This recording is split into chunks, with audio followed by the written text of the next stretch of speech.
900 pages de documents secrets sur le coronavirus ont été libérés. Les expériences sur des souris humanisées ne sont qu'un début.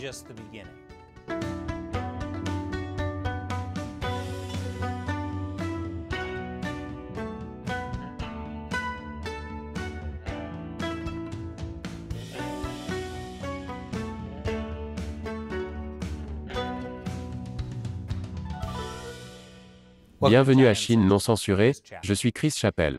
Plus de 900 pages de documents viennent d'être publiés sur la recherche sur les coronavirus financés par les États-Unis dans un laboratoire chinois. Maintenant tout d'abord, laissez-moi vous dire, ces documents auraient dû être rendus publics l'année dernière, à l'apogée de la pandémie. Ils auraient complètement changé la discussion sur le coronavirus et sur le rôle joué par les laboratoires chinois. Mais ils ont été gardés secrets jusqu'à présent. Ces deux documents sont désormais publics grâce à The Intercept, une publication en ligne. The Intercept utilise la loi relative à la liberté de l'information pour forcer les instituts nationaux de la santé à publier des documents liés à la recherche sur les coronavirus qu'ils finançaient en Chine, des recherches qui pourraient avoir conduit à la pandémie de coronavirus. Nous savons que les instituts nationaux de la santé finançaient la recherche sur les coronavirus en Chine. C'était grâce à des subventions qu'ils ont accordées à EcoHealth Alliance, une organisation à but non lucratif dirigée par le Dr Peter Daszak. Ce dernier a utilisé cette subvention, prélevée auprès des contribuables américains, pour travailler directement avec l'Institut de virologie de Wuhan sur la recherche sur le coronavirus des chauves-souris. Bien sûr, nous ne le savions pas au tout début de la pandémie. En effet, Daszak a publié une lettre dans la prestigieuse revue médicale The Lancet, qualifiant l'hypothèse des fuites de laboratoire de théorie du complot.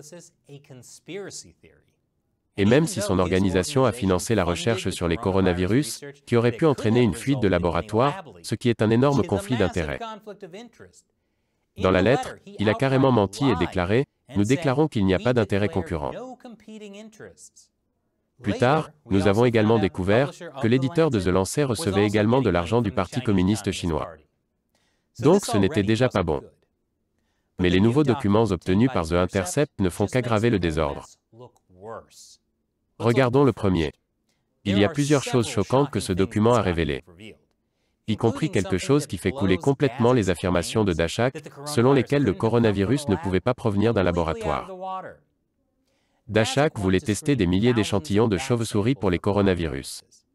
Une partie de la recherche nécessite que les gens prélèvent ces échantillons dans des environnements dangereux. En effet, comme le reconnaissent les demandes de subvention de Daszak, ces chercheurs courent un risque élevé de contracter le SRAS ou d'autres coronavirus. En d'autres termes, Daszak connaissait les risques des chercheurs de laboratoire travaillant avec des coronavirus de chauve-souris. Alina Chan est une biologiste moléculaire qui a plaidé pour une enquête sur les origines du coronavirus, notamment sur l'hypothèse d'une fuite de laboratoire. Elle a déclaré à The Intercept, dans cette demande, ils soulignent en effet qu'ils savent à quel point ce travail est risqué. Ils n'arrêtent pas de parler de personnes potentiellement mordues, et ils ont gardé des traces de toutes les personnes mordues. EcoHealth a-t-elle ces dossiers? Et sinon, comment peuvent-ils exclure un accident lié à la recherche? En d'autres termes, il est étrange à quel point Daszak était catégorique sur le fait qu'une hypothèse de fuite de laboratoire était une théorie du complot, étant donné que dans sa demande de subvention, il reconnaît à quel point les scientifiques présentent un risque d'exposition.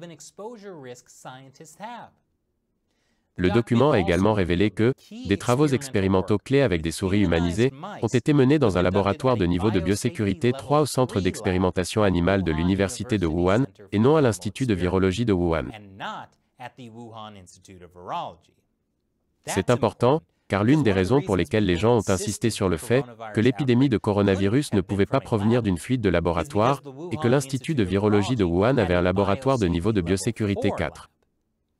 Les souris humanisées sont créées lorsque les chercheurs ajoutent des cellules humaines ou de l'ADN humain à des souris. Ils le font pour qu'il soit plus facile d'étudier comment une maladie affecterait les humains. Il y a eu beaucoup de débats sur la façon dont un coronavirus de chauve-souris est devenu si contagieux pour les humains qu'il a créé une pandémie mondiale. Un coronavirus spécifiquement conçu pour infecter des souris humanisées, cela pourrait l'expliquer. Et selon le biologiste moléculaire Dr Richard Ebright, ces documents montrent que les subventions du gouvernement américain finançaient ce type de recherche à Wuhan. créer de nouveaux coronavirus liés au SRAS, générés en laboratoire, qui pourraient infecter des souris humanisées. Et les coronavirus générés en laboratoire étaient plus pathogènes chez les souris humanisées que le coronavirus de chauve-souris d'origine. Maintenant, cela ne signifie pas que les instituts nationaux de la santé finançaient la recherche qui a créé le Covid-19. Mais cela montre qu'ils finançaient le type de recherche qui aurait pu créer Covid-19. Pour info, la subvention a fourni à EcoHealth Alliance un total de 3,1 millions de dollars, dont près de 600 000 que l'Institut de virologie de Wuhan a utilisé en partie pour identifier et modifier les coronavirus de chauve-souris susceptibles d'infecter les humains. La subvention a été octroyée pour la période de 2014 à 2019. Elle a été renouvelée, mais l'administration Trump l'a annulée en avril dernier alors que la pandémie s'aggravait. À l'époque, une autre revue médicale de premier plan, Nature Magazine, a accordé une interview sympathique à Peter Daszak. Et comme The Lancet, il s'avère que l'éditeur de Nature Magazine prend également de l'argent de la Chine.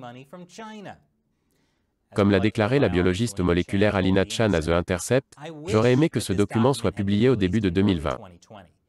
Cela aurait changé radicalement les choses, juste pour avoir toutes les informations au même endroit, immédiatement transparentes, dans un document crédible qui a été présenté par EcoHealth Alliance.